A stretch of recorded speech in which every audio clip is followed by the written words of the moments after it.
दोस्तों मैंने काफी सारी वीडियो में बुखार को दूर करने के लिए, टाइफाइड को दूर करने के लिए, मलेरिया को दूर करने के लिए और पुराने से पुराने बुखार को जड़ से खत्म करने के लिए मैंने काफी सारी वीडियोज आप लोगों के बीच में मैंने शेयर कर रखी है।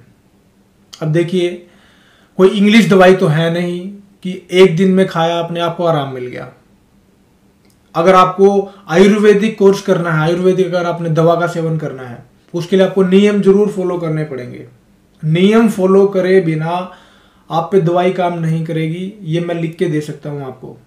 दवाई जितनी मर्जी खा लो, नियम जब तक फॉलो नहीं करेंगे, यानी कि परहेज जब तक आप नहीं करेंगे, तब तक कोई आराम लगने वाला नहीं है। अगर मैंने किसी वीडियो में आपको बोला है कि आपको नहाना नहीं है, तो नहाना बिल्कुल भी नहीं है। धूप में नहीं जाना है तो धूप में बिल्कुल नहीं जाना है।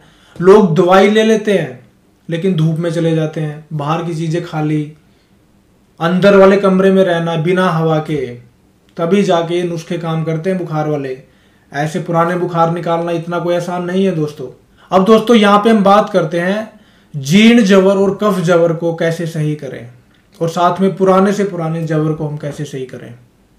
देखिए, कुछ लोगों को पुराने से पुराने बुखार की समस्या हो जाती है और इतनी ज़्यादा बढ़ जाती है कि किसी भी दवा से वो ठीक नहीं होते, यानी कि कोई भी दवा उस पर काम नहीं करती है। फिर तो ऐसे में आयुर्वेदिक दवाओं की तरफ लोग भागते हैं, आयुर्वेदिक नुस्खों की तरफ लोग आते हैं ताकि उनकी पुरानी प्रॉब्लम सही हो जाए, उनका पुराने से पुराना बुखार जो शरीर में बैठा हुआ है वो निकल जाए।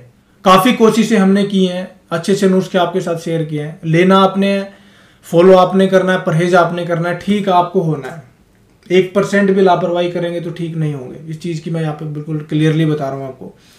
तो दोस्तों, पुराने से पुराने कफ जवर को, पुराने से पुराने जीर्ण जवर को जो आपके शरीर में बैठ गया है, जो निकलने का नाम बिल्कुल नहीं ले रहा है, उसको परमानेंटली दूर करने के लिए आज एक और जबरदस्त नुस्खा आपके बीच में लेके आया हूँ दोस्तों। काफ़ी आजमाया हुआ प्रयोग है, काफ़ी लोगों को हमने बताया है, काफ़ी लोग बिल्कुल ठीक हुए हैं। अब आपको अगर ठीक होना है तो परहेज जरूर करने पड़ेंगे। अगेन वही चीज़ बोलना चाहूँगा आपको मैं। सारी की सारी चीज़ें यहाँ पे मैं वीडियो में बताऊँगा आपको, सावधानियाँ बताऊँगा, परहेज बताऊँगा।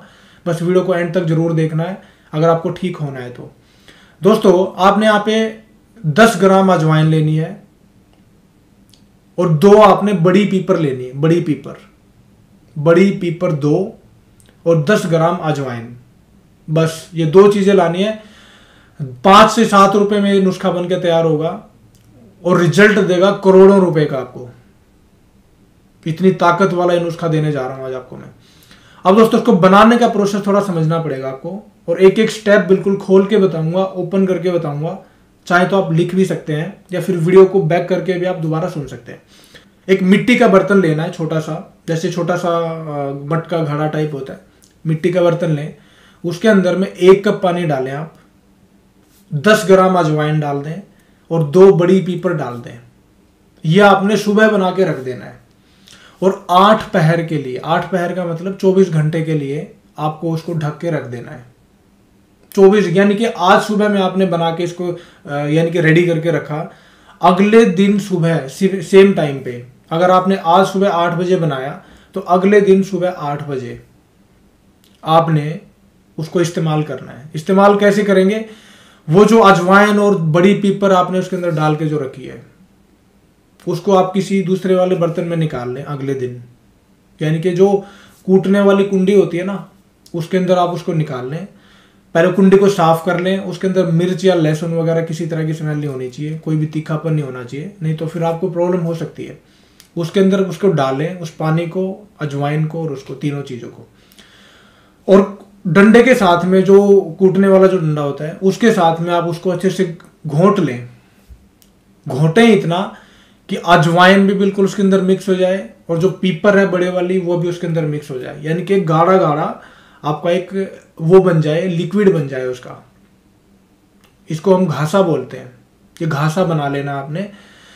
उसके बाद दोस्तों, आपने उसका सेवन करना है खाली पेट, और किसी भी चीज का सेवन आपने नहीं करना है। उसको सेवन करने के 1 घंटे तक उसको, यानी कि उसको सेवन करें और 1 घंटे तक किसी दूसरी चीज का सेवन नहीं करें। अब सेवन क्या करना है ये जानिए। सेवन आपने नॉर्मल, आपने बेसन वाली रोटी का सेवन करना है, मिस्सी रोटी जिसको हम बोलते हैं, बेसन और आटा मिली रोटी, और ज्यादा रोटी नहीं खानी है, 1 या 2 रोटी का आपने सेवन करना है। दाल का सेवन करना है, मूंग की दाल का, मूंग की छिलके वाली दाल ले ले या धुली हुई ले ले, कोई भी ले ले, छिलके वाली लेंगे तो ज़्यादा बेटर रहेगा।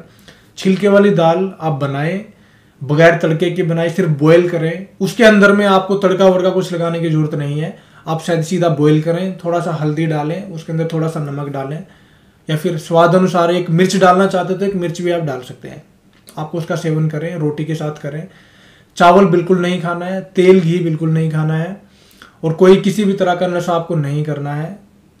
इन चीज़ों का आपको ध्यान रखना है। देखिए, ये जो फॉर्मूला आपको मैंने दिया है, ये बेसिकली पुराने बुखार के लिए और कफ जबर के लिए है। जो कफ जबर होता है ना, उसके लिए और पुराने बुखार के लिए। जो बुखार आपके शरीर में कई सालों से जमा हुआ है, बैठा हुआ है, उसमें प्रभावशाली प्रयोग है, और जो कफ जबर है उसके लिए प्रभावशाली प्रयोग है। तो आप इसका बेनिफिट उठाइए। अपने पुराने से पुराने बुखार को आप 3 से 4 दिन आप इसका इस्तेमाल करना है दोस्तों, 3 से 4 दिन। इसके अलावा आपको फिर लेने की जरूरत नहीं है। 4 दिन लीजिए मैक्सिमम। आज लिया, कल लिया, परसों लिया, नरसों लिया, बस 4 दिन आपको लेना है। दूसरे दिन में आपका बुखार नॉर्मल हो जाएगा, और चौथे दिन का खुराक लेने तक आपका बुखार बिल्कुल एकदम 100% ठीक हो जाएगा। बस बशर्ते आपको परहेज निभाने हैं, तो आप अपने बुखार को हमेशा के लिए दूर करें। तो दोस्तों, जानकारी अगर अच्छी लगे तो जानकारी को ज़्यादा से ज़्यादा शेयर करें, चैनल को सब्सक्राइब करें, घंटे वाले बटन को जरूर दबा लें ऐसी इन्फॉर्मेटिव जानकारी पाने के लिए। तो दोस्तों, आज के लिए इतना ही है। वीडियो को अंत तक देखने के लिए धन्यवाद।